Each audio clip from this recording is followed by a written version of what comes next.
Swastiastu, selamat sore, selamat berjumpa kembali di video pembelajaran untuk mata kuliah Arsitektur Kota 1 bagi mahasiswa Program Studi Arsitektur Fakultas Sains dan Teknologi Universitas Ngurah Rai.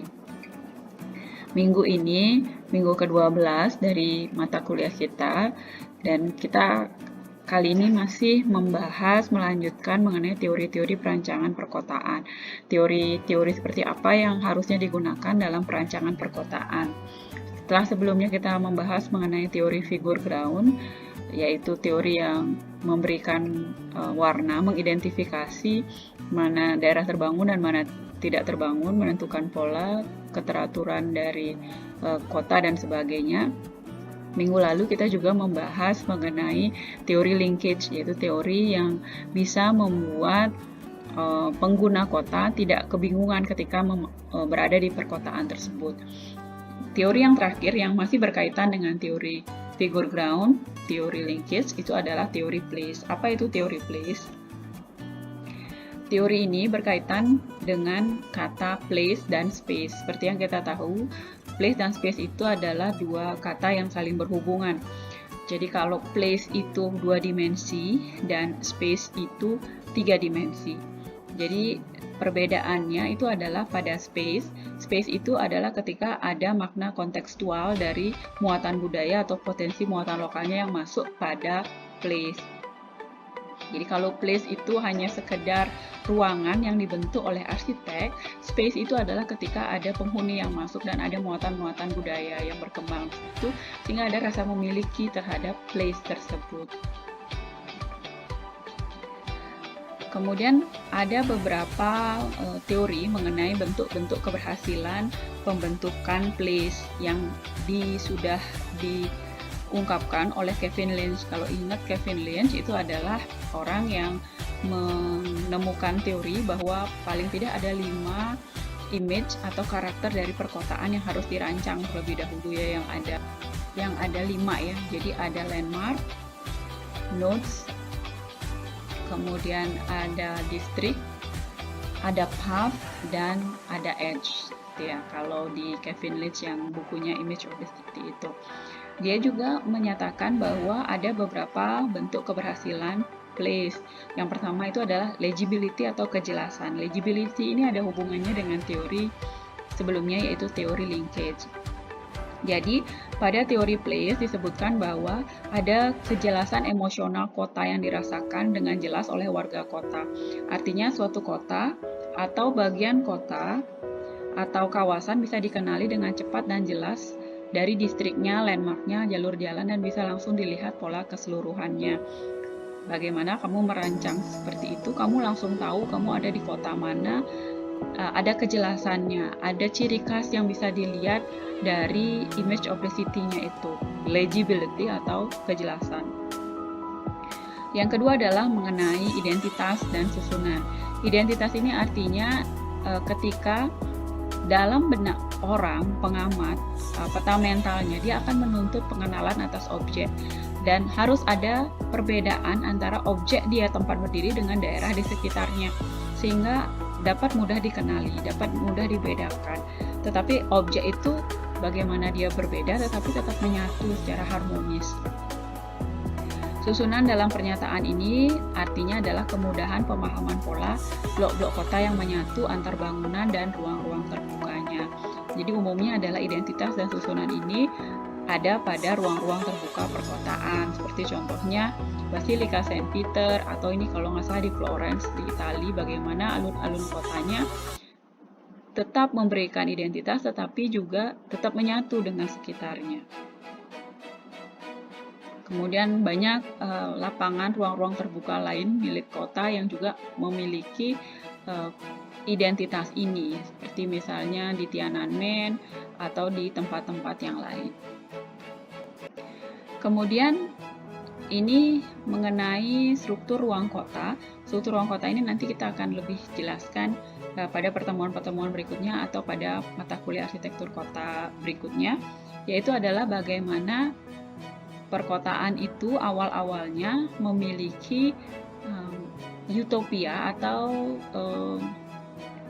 keinginan dibentuk struktur ruang kotanya seperti ini. Jadi ini adalah yang sebelah kiri atas ini adalah struktur kota model Burgess. Jadi Burgess itu memberikan gambaran alternatif mengenai struktur ruang kota yang menurut dia paling baik. Yang pertama itu adalah ada kawasan bisnis, perdagangan di lingkaran sebelahnya, kemudian lingkaran ketiga adalah permukiman kelas rendah, yang keempat ada permukiman kelas menengah, dan yang paling luar adalah permukiman kelas atas. Burgess di tahun 24 memberikan pemahaman bahwa kota yang baik itu yang seperti itu. Lalu kemudian struktur ruang kota ini berkembang disangkal oleh Hoyt di tahun 39 yang memberikan bentuk struktur ruang kota yang lebih kompleks dibandingkan yang model Burgess. Yang model Burgess ini kan benar-benar ideal atau utopia, seperti bahkan irisan dari bawang gitu ya. Sedangkan yang Hoyt lebih beragam, lebih majemuk. Jadi ada kawasan pusat bisnis dan perdagangannya, CBD-nya tetap di tengah, tapi kemudian tidak berbagi rata antara kawasan perdagangan manufakturingannya dengan permukiman kelas rendahnya. Jadi mereka tetap bisa mencapai pusat perdagangan bisnisnya dengan caranya masing-masing, tidak perlu melewati layer yang nomor 2 gitu, misalnya ya orang-orang yang di permukiman kelas rendah. Lalu ada permukiman kelas atas, kemudian sebelumnya ada permukiman kelas menengah. Setelah itu ada struktur kota model Ullman dan Harris di tahun 1945, pengembangan dari model Burgess dan Hoyt. Ini Ullman dan Harris lebih kompleks lagi dari Hoyt punya, yaitu kawasan pusat bisnis 1, kemudian perdagangan grosir dan manufakturingan, lalu ada permukiman kelas bawahnya ada di dekat-dekat kawasan pusat bisnis. Kenapa? Karena mereka perlu akses yang cepat ya untuk menuju kawasan pusat bisnis supaya bisa meningkatkan kualitas hidup mereka. Kalau mereka diletakkan lebih jauh, yang terjadi adalah mereka akan makin miskin. Lalu ada permukiman kelas menengah dan permukiman kelas atas diletakkan jauh dari kawasan pusat bisnis. Di antara permukiman menengah dan atas itu ada kawasan usaha tepian, kemudian ada industri kota tepian, kemudian manufaktur berat itu diletakkan jauh juga dari pusat kawasan bisnis, dekat dengan permukiman kelas bawah. Dan yang ini adalah industri di luar perkotaan. Kemudian ada pengembangan lagi dari struktur kota yang terbaru, yaitu di tahun 1965, yaitu struktur kota model Mann ya, mirip seperti Burgess, malah berbentuk lingkaran, kemudian utopia, terpotong rapi dan sebagainya. Ada kawasan pusat kota, kemudian nomor 2-nya itu adalah mintakat transisi, yang ketiga itu adalah perumahan sebelum atau pada saat 1918, itu permukiman Perang Dunia Pertama.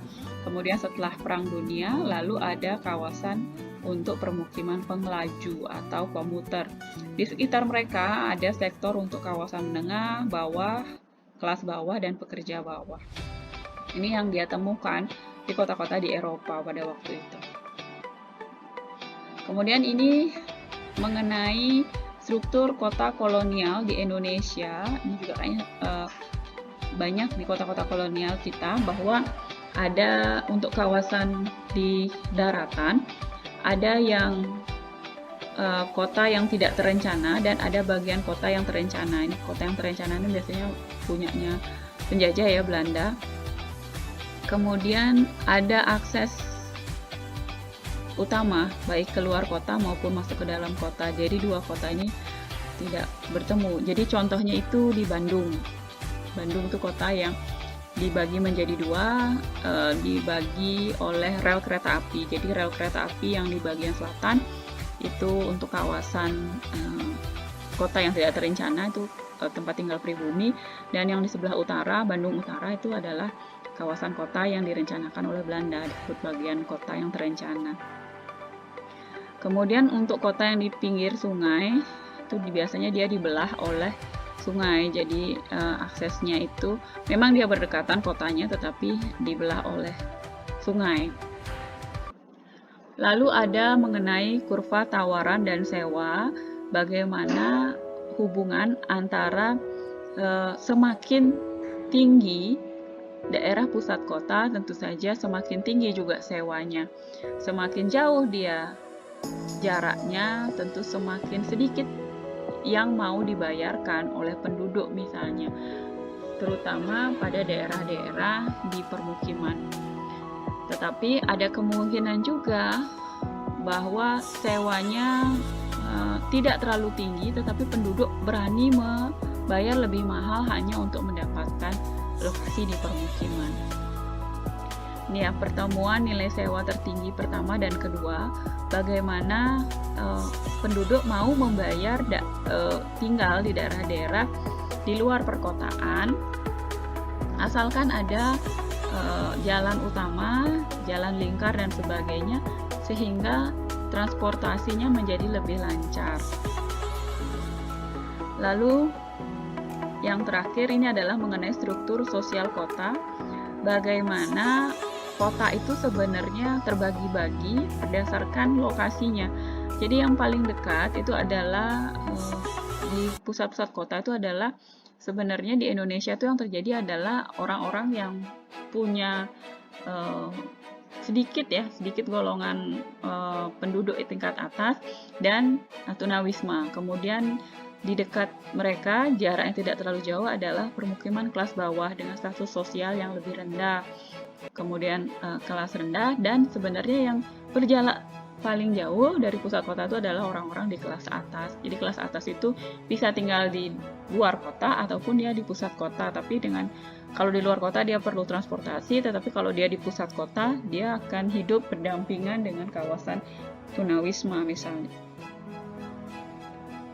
Bagian yang ketiga dari pernyataannya Kevin Lynch mengenai place ini, bagaimana sebuah place ini punya kesan yang baik, yang itu adalah imagibility. Itu artinya secara kualitas fisik objek itu memberikan peluang yang besar untuk timbulnya image yang kuat sehingga bisa diterima oleh orang. Image ini ditekankan pada kualitas fisik suatu kawasan atau lingkungan yang juga menghubungkan antara identitas dan strukturnya. Bagaimana kamu menampilkan tampilan fisik dari perkotaannya itu yang rapi, yang ramah, yang tidak kumuh, yang tidak semrawut. Imagibility. Oke, kemudian saya setelah 3 elemen tadi, yaitu soal kejelasan, kemudian soal susunan dan identitas, dan imagibility, saya mengingatkan mengenai kembali 5 elemen pembentuk wajah perkotaan oleh Kevin Lynch. Pertama adalah path, edge, district, nodes, dan landmark. Mudah-mudahan masih ingat. Jadi path itu adalah garis penghubung yang memungkinkan orang bergerak dengan mudah. Jadi jalan, baik jalan pedestrian, jalan mobil, atau jalur transportasi yang lain, kereta api, jalur sepeda, busway, dan lain sebagainya. Bagaimana dia bisa menampilkan kesan identitas perkotaan itu yang akan diingat oleh orang. Ini contoh path di Paris, Arc de Triomphe, bagaimana jalur yang ini yang cukup besar, yang cukup jauh jaraknya, longgar, memberikan kesan path yang dimaksud.